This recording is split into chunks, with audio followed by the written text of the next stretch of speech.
Bonjour à tous, alors aujourd'hui, vous voyez, je vous propose donc l'exercice 3 du concours de recrutement de professeurs des écoles, donc le CRPE 2020. On est sur le groupement 5. Voilà, et c'est un exercice pas facile parce que ici on est dans ce qu'on appelle de l'arithmétique. On va parler de diviseurs. Prenons la première question. Soit n, donc un nombre entier compris entre 100 et 999. Donc votre nombre ici, 100 et 999. Conclusion, son chiffre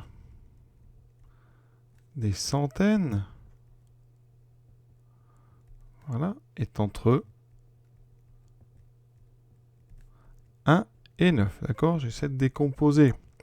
Pour son chiffre des dizaines et pour son chiffre des unités, on a un petit peu moins de contraintes, vous voyez? Donc, ici, ça veut dire que votre nombre, qu'on va appeler n, il va contenir donc des centaines, je vais en prendre A. D'accord? Le nombre A, forcément, on a dit entre 1 et 9. D'accord? Parce qu'il faut au moins une centaine ici pour avoir un nombre supérieur ou égal à 100. Ensuite, plus B fois 10. D'accord? B, alors on peut le prendre entre 0 et 9. Et ensuite, des unités. Donc C fois 1. Et on peut prendre des unités ici entre 0 et 9. Voilà. Conclusion, effectivement, on peut prendre ABC, des entiers compris entre 0 et 9 si on ne fixe pas trop de conditions. Donc le texte pour l'instant est assez cohérent. Donc cette écriture ici, elle s'appelle l'écriture décimale d'un nombre, avec ici son chiffre des centaines, son chiffre des dizaines et son chiffre des unités. Et on vous demande quoi? Eh bien de démontrer que si le nombre formé par le chiffre des dizaines et par le chiffre des unités, c'est-à-dire ici B et C, si le nombre formé par ces deux chiffres est divisible par 4, alors n est divisible par 4. On vous donne un petit exemple qu'on va expliquer.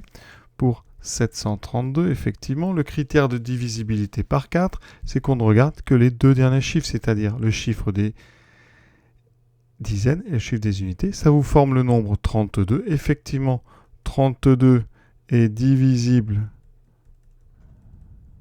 par 4, parce que c'est 4 fois 8, et donc par conséquent, c'est le critère de divisibilité par 4, 732, et donc divisible aussi par 4. C'est un critère très simple que vous connaissez, et on va juste ici le démontrer rapidement.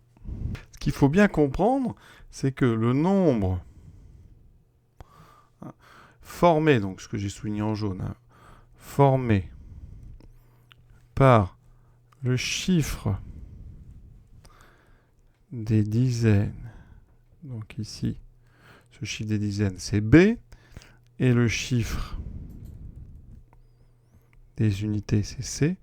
Ce nombre, eh bien, c'est donc B fois 10, c'est-à-dire B dizaines, plus C fois 1, donc C unité. On peut écrire donc B fois 10 plus C fois 1. Autrement dit, on peut écrire 10B plus C, si on a envie. C'est de lui dont on parle. Et ce nombre-là, on considère, ici, c'est notre hypothèse, si ce nombre est divisible par 4. Donc on va supposer qu'il est divisible par 4. Qu'est-ce que ça a comme conséquence sur ce nombre? La conséquence, c'est qu'un nombre divisible par 4, c'est donc un multiple de 4. Donc, ça veut dire que B fois 10 plus C fois 1, autrement dit plus C, s'écrit, ou peut s'écrire, ça sera peut-être plus clair, peut s'écrire comme un multiple donc de 4. Donc 4 fois ici, on va l'appeler K, avec K, un nombre entier. D'accord? Entier positif, ici on n'a que des positifs. Donc ça veut dire que n, qui était A fois 100, plus B fois 10 plus C fois 1, s'écrit donc A fois 100 plus 4 fois K. Alors est-ce que ce nombre est un multiple de 4? Mais regardez, est-ce qu'on peut le factoriser par 4? Ben oui, parce que si je mets 4 devant, au lieu d'avoir 100 fois, j'aurai tout simplement A multiplié par 25 plus K. Ici, j'ai une somme de deux entiers positifs. Et donc, ça veut dire que n divisé par 4 est entier. Donc, n est un multiple de 4. Il est donc divisible ici par 4. Donc, toute l'astuce, en fait, de cette question, hein, elle est ici. Étant un multiple de 4, le nombre b fois 10 plus c fois 1 peut s'écrire comme un multiple de 4, c'est-à-dire 4 fois un entier. Cette règle fonctionne-t-elle pour la divisibilité par 8? C'est-à-dire que si le nombre formé par le chiffre des dizaines et le chiffre des unités d'un nombre n supérieur à 10 est divisible par 8, donc c'est pareil que tout à l'heure, sauf qu'à la place de 4, on a mis 8, alors n est divisible par 8. Alors, cette règle, évidemment, vous ne la connaissez pas parce qu'elle est fausse. La divisibilité par 8, il faut regarder les 3 derniers chiffres.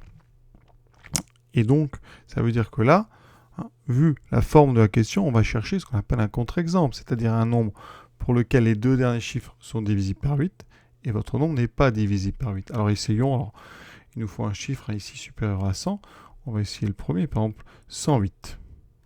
Ici, les 2 derniers chiffres, donc c'est 0,8, donc 0,8 est divisible par 8, et pourtant, eh bien 108 n'est pas divisible par 8, et pourtant, 108 n'est pas divisible par 8, tout simplement parce que 100 n'est pas divisible par 8, donc 100 plus 8, 8 est divisible par 8, 100 n'est pas divisible par 8, donc si vous faites 108 divisé par 8, ça ne sera pas un entier. Alors on va le démontrer, on divise d'abord par 2, ce qui me fait 54 sur 4, puis par 2 encore, 27 sur 2, et vous voyez que 27 sur 2, ça fait 13,5. Et 13,5, ça n'appartient pas, ça n'est pas un nombre entier. Donc forcément, n'étant pas un nombre entier, 108 n'est pas divisible par 8. Alors j'ai choisi 108, et il y en a beaucoup d'exemples. 108 n'est pas divisible par 8, et bien si vous rajoutez 8, 116 non plus. Et encore une fois, 124 non plus, 132, etc. Donc vous en avez vraiment autant que vous voulez comme exemple. Donc cette propriété, elle est fausse. Deuxième et dernière question. On change un petit peu ici. Vous voyez, on va parler de divisibilité par 9. On nous dit de calculer donc notre nombre n moins a plus b plus c. Donc je vais le faire tranquillement. Donc n moins a plus b plus c. Donc n, on l'écrit donc a fois 100 plus b fois 10 plus c moins, ici on va distribuer le moins qui est en fait un moins 1 à a, b et c. Donc on enlève la parenthèse, tous les signes changent, donc moins a, moins b, moins c. Ça me donne donc ici 100 fois a moins 1 fois a, donc dA il va m'en rester 99, on peut écrire ça comme ça, plus b fois 10, donc 10b moins 1b, donc 9b, plus c moins c, on n'a plus de c. Donc, ce qu'on nous a demandé de calculer, n moins a plus b plus c, vaut donc 99a plus 9b. Et maintenant, on nous demande de démontrer que si a plus b plus c est divisible par 9, alors n l'est aussi. Alors, on suppose donc que a plus b plus c est divisible par 9. Dans ce cas-là, on sait que a plus b plus c va pouvoir s'écrire sous la forme 9 fois un nombre entier. Donc, il existe un nombre entier k, entier, tel que a plus b plus c peut s'écrire 9 fois k, comme tous les multiples de 9. Dans ce cas-là, alors, d'après ce qu'on a dit, n moins a plus b plus c vaut ça, donc ça veut dire que n est égal à 99a plus 9b plus a plus b plus c. D'accord? A plus b plus c, on vient d'en parler, ça vaut 9 fois k. Donc ici, j'ai 99a plus 9b plus 9 fois k. Et on va factoriser par 9. D'accord? Autrement dit, il va me rester donc 9 facteur 2. Donc 99, eh bien ça fait 11 fois 9. Donc c'est 11a plus b plus k. Et là, vous voyez, dans les parenthèses ici, c'est la somme de 3 entiers, donc ça c'est entier. Conclusion, n, eh bien 9 fois un entier, c'est un multiple de 9. Autrement dit, on va même pouvoir faire mieux, je pense, en écrivant n sur 9, qui est donc égal à 11 fois a plus b plus k. Ce qui veut dire que donc n sur 9 est entier.